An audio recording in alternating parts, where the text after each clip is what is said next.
नमस्कार, मैं हूं आपके साथ रोहित। जस्टिस डीवाई चंद्रचूड़ अपने फैसलों की वजह से अक्सर सुर्खियों में रहते हैं। वो किसी पहलू से सहमत हों या फिर असहमति जताएं, दोनों ही सूरतों में उनके फैसले बेहद दिलचस्प रहते हैं। अब एक ऐसे ही मामले की सुनवाई को लेकर सीजेआई डीवाई चंद्रचूड़ चर्चाओं में है, जिस पर शायद देश के लोगों की नजरें बहुत ज्यादा ना हो, लेकिन कई मायनों में इस मामले में आने वाला फैसला बेहद महत्वपूर्ण होने वाला है।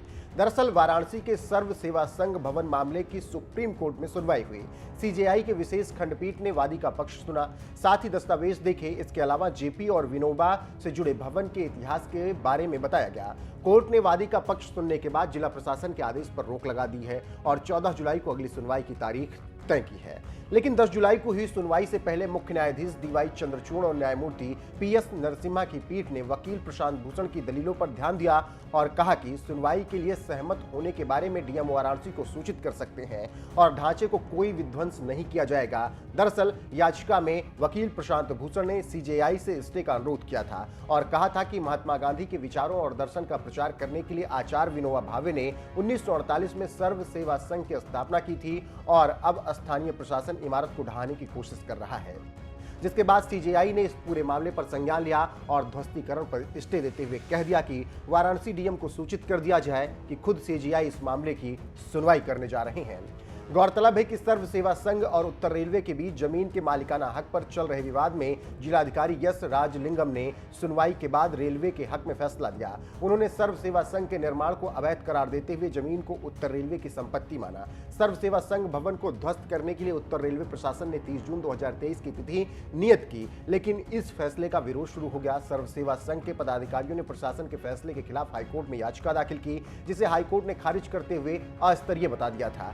याचिकाकर्ताओं ने निचली अदालतों में जाकर मामले का निस्तारण करने की बात कही, जिसे दरकिनार करके याची सुप्रीम कोर्ट पहुंचे और सीजेआई ने इस मामले पर खुद संज्ञान लेते हुए अब स्टे लगा दिया है। वहीं इस पूरे मामले में याचिकाकर्ताओं की ओर से प्रशांत भूषण ने दलील दी कि इस मामले में तुरंत सुनवाई की दरकरार है। बिल्डिंग गिराने पर रोक की मांग करते हुए भूषण ने कहा कि महात्मा गांधी के विचारों और दर्शन का प्रचार करने के लिए आचार्य विनोबा भावे ने 1948 में जो सर्व सेवा संघ की स्थापना की थी, इसे गिराना बिल्कुल भी उचित नहीं है।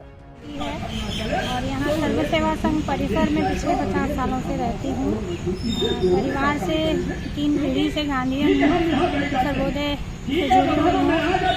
सर्व सेवा संघ परिसर का जो मामला चल रहा है, आपने अखबारों में सुना ही होगा कि ये जो गांधी जेपी विनोबा की विरासत है, विचार का एक केंद्र है, रचनात्मक काम का केंद्र है, उसको सरकार जबरन अधिग्रहित ही नहीं कब्जा कर रही है और हम ही लोगों को गलत बताया जा रहा है, जबकि हमारी 1960 की रजिस्ट्री है बाकायदे।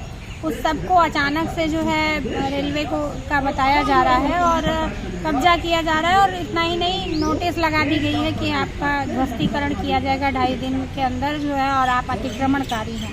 तो ये बहुत गलत है और ये एक गलत शुरुआत है, एक तरह से संस्थाओं पर हमले की तरह और विचार पर हमले की तरह हम लोग इसको ले रहे हैं। हम लोग पिछले 45 दिनों से आंदोलन में हैं और हम चाहते हैं कि आप सब इस आंदोलन से जुड़ें और साथ दें, क्योंकि ये सच की लड़ाई है और उस ध्वस्त बुलडोजर का जो एक विकास का मॉडल खड़ा किया जा रहा है, बुलडोजर के समर्थन से, बुलडोजर की मदद से, हम उसके खिलाफ हैं। हम मानते हैं कि लोगों का लोकतंत्र में पूरा हक है अपनी आवाज़ उठाने का।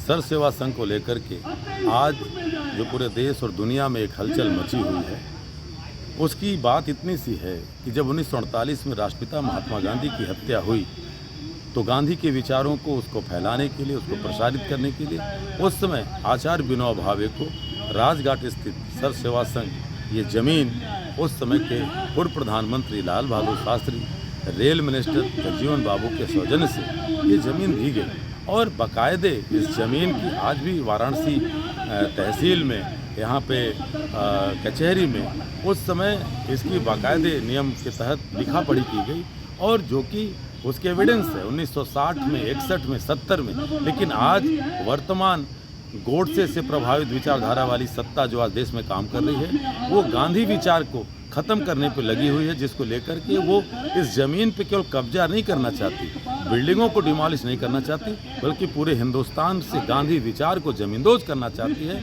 जिसके लिए पूरा देश खड़ा है और हम कांग्रेस के लोग इसके लिए अंतिम लड़ाई लड़ेंगे, क्योंकि राष्ट्रपिता महात्मा गांधी के पहचान के अलावा हिंदुस्तान में बाहर जा कर के जब कोई दूसरी पहचान हमारे प्रधानमंत्री नहीं दे पाते, तो अपने संसदीय क्षेत्र में बापू की इस विचारधारा की इस जमीन को जमींदोज करने में क्यों लगे।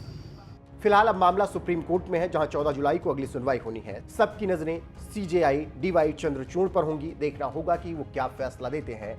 हालांकि इस पूरे मुद्दे पर राजनीति भी शुरू हो गई है। कांग्रेस इस मुद्दे को लेकर अब राजनीति शुरू कर चुकी है। देखना होगा कि आगे यह मुद्दा कहां तक खिंचता है और सुप्रीम अदालत से क्या कुछ निर्णय आता है।